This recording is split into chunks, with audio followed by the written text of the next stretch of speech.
안녕하세요. 조닥TV 별다방 산모기실 산부인과 전문의 조영구입니다. 지난 강의를 들으시고 임신 중에 그 작은 근종에 대해서 잘 이해하셨죠? 임신 중에 작은 근종이 있으시더라도 적절한 산전 진찰과 상담을 통해서 가장 적절한 그 분만 방법을 선택하시고 태아와 산모가 안전한 출산을 하시기 바랍니다. 이번 20번째 강의 주제는 회음절개 수술입니다. 출산 시에 자연만 하시는 경우에 회음절개 수술을 해야 되는지 많이 고민이 있으실 거라고 생각이 됩니다. 회음절개 수술은 출산을 원활히 하고 용이하게 하고 또 산도의 열상을 줄이기 위해서 회음부를 절개하는 수술입니다. 자연만 하시는 경우에 가장 좋은 것은 회음절개도 하지 않고 회음부 열상도 생기지 않는 것이 가장 좋습니다. 회음절개를 하지 않는 경우에 90% 이상에서 회음부의 열상이 생기게 됩니다. 회음부의 열상은 그 정도에 따라서 1도에서 4도까지 열상이 생길 수가 있는데요. 피부의 점막이라든지 근육이 약간 손상이 되는 1도에서 2도의 손상은 쉽게 회복이 되고 봉합도 쉽고 통증도 적습니다. 그러나 요도 주변이 손상이 되거나 항문 주위의 근육이라든지 또 직장이 손상되는 3, 4도 이상의 손상은 회복도 느리고 봉합도 어렵고 또 감염이라든지 여러 가지 합병증들이 생길 수 있습니다. 특히 4도 열상인 경우에 직장에 손상이 올 수 있는데요. 우리가 잘 봉합을 하지만 드물지만 직장에 누공이 생긴 경우에는 회복도 느리고 또 그 회복 기간이 길어서 상당히 고통스러운 그런 시간을 보낼 수가 있습니다. 회음부의 열상은 태아의 크기와 또 회음부의 그 탄력성, 또 회음부의 길이, 또 이런 것들이 관련되어서 그 정도가 다양하게 되겠습니다.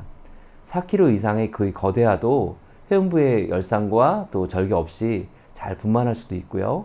또 2.5kg 미만의 작은 아이이고 또 전에 출산한 경험이 있는 경산부인 경우에도 사도 열상의 그런 그 회음부 열상이 생길 수가 있습니다. 예전에는 통상적으로 자연만 하시는 경우에 회음절개를 시행하였습니다. 그러나 최근에는 꼭 필요한 경우에만 회음절개를 하는 그런 경향으로 바뀌고 있습니다. 그러나 한국 산모분들 경우에는 회음부 길이가 짧은 경우가 많아서 실제로 자연만 하시는 경우에 회음절개가 필요한 경우가 많이 있습니다. 태아가 작고 회음부위가 충분히 이완이 되고 또 회음부위가 길이가 긴 경우 또 전에 그 자연만 하신 경산부인 경우에는 회음절개를 하지 않고 또 회음부 열상이 없이 잘 출산할 수도 있습니다. 이러한 경우에도 회음부의 그런 열상을 최소화하기 위해서 아기의 머리가 나올 때 산모분들이 힘주기를 할 때 그 완급을 잘 조절해야 되겠고 또 분만자가 회음부위를 잘 막아줘서 그 갑작스럽게 회음부에 그 힘이 가해지는 것을 예방함으로써 그 회음부의 열상과 손상을 최소화할 수 있습니다. 또 최근에는 회음부 열상 주사라고 해서 히알루론식산 성분의 약제가 나와 있어서 회음부위에 출산 직전에 그 주사를 함으로써 회음부위의 그 탄력성을 좋게 하고 또 부종을 감소하고 통증을 완화하게 하여서 회음부의 열상 예방과 절개를 최소화할 수 있도록 도와주고 있습니다.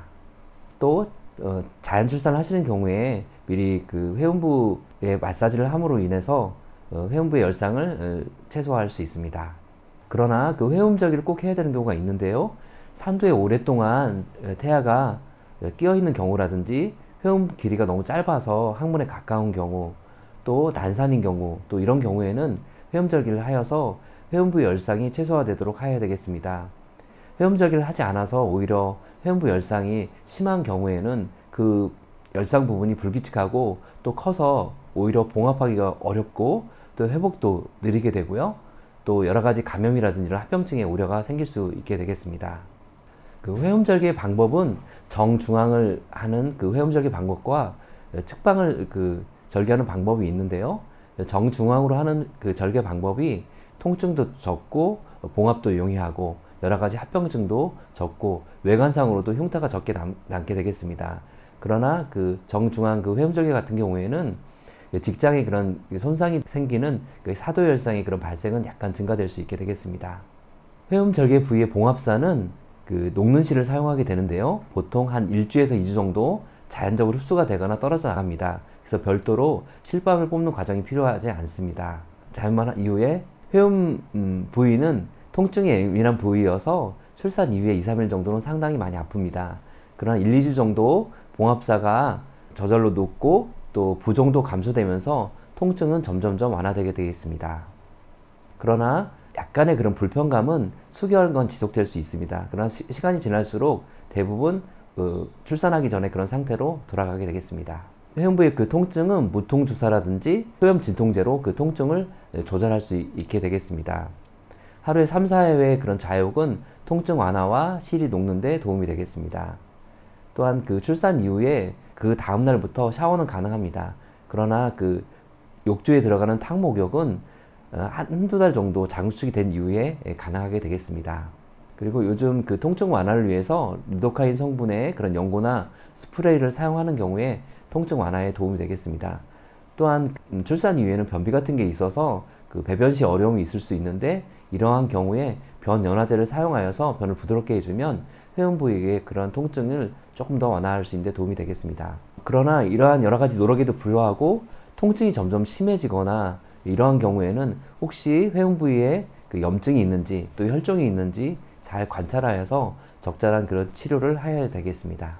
회음 절개에 대해서 미리 걱정하실 필요는 없고요. 회음 부위 손상이 적도록 여러 가지 그런 방법들을 시도해 보고 또 아기가 지나치게 너무 크지 않도록 또 회음부 마사지 또 회음부 열상수사를 통하여서 또 회음 절개와 손상을 최소화하면서도 시야와 산모 안전한 그런 출산을 하시면 좋겠습니다. 조닥TV 별다방 산모기실 산부인과 전문의 조영구였습니다.